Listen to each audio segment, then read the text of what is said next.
Zynga CEO, how the company is staying on the comeback trail. Zynga hit its peak in stock price and revenues a while ago. But the San Francisco company is still a force in mobile and social gaming. Under the leadership of Frank Gibeau, a former Electronic Arts executive, Zynga has begun to turn the corner. This week, the company reported its second consecutive quarter of net income, the first time it has done so since going public in 2011. That's no easy task for a company that has more than 1,500 employees. Zynga also used part of its big cash cushion to acquire the casual mobile card games of Turkey's Peak Games for $100 million. And Zynga also launched its Words with Friends 2 game for fans who want to take advantage of new features, all the while keeping the original for fans who want to keep playing that one.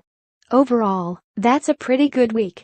I spoke with Gibeau this week about Zynga's progress, its deal with Peak Games, its continuing investment in games like Dawn of Titans, and the company's growing interest in emerging platforms such as messenger games and augmented reality.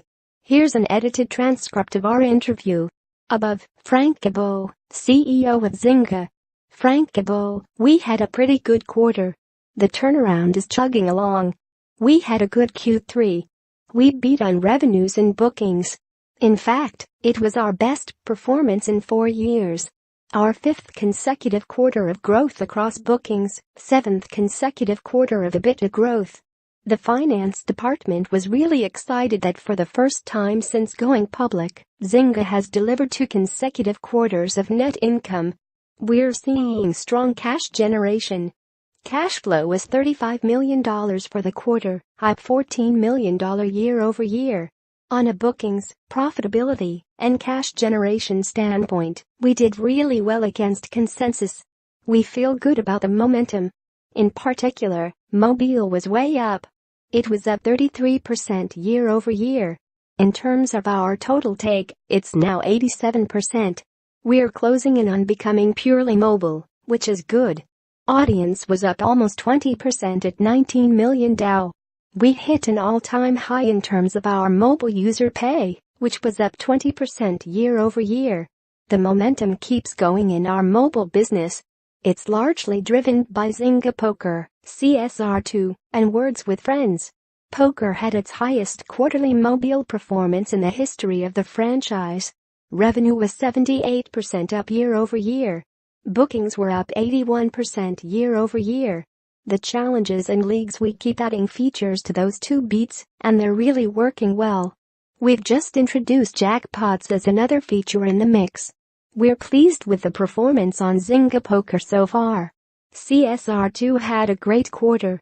We launched it a year ago that quarter, and we're starting to see it grow.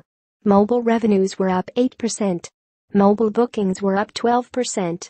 Performance was driven by the business we've been doing with Fast and Furious. We released the Dodge Demon in the quarter, a really popular car for our fans.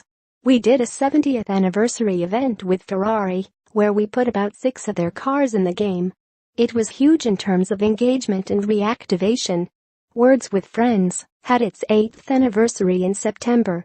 It was up 9% sequentially. The first part of the year, we had a little softness in the ad business. We had good engagement and player metrics, but from a monetization standpoint it was softer.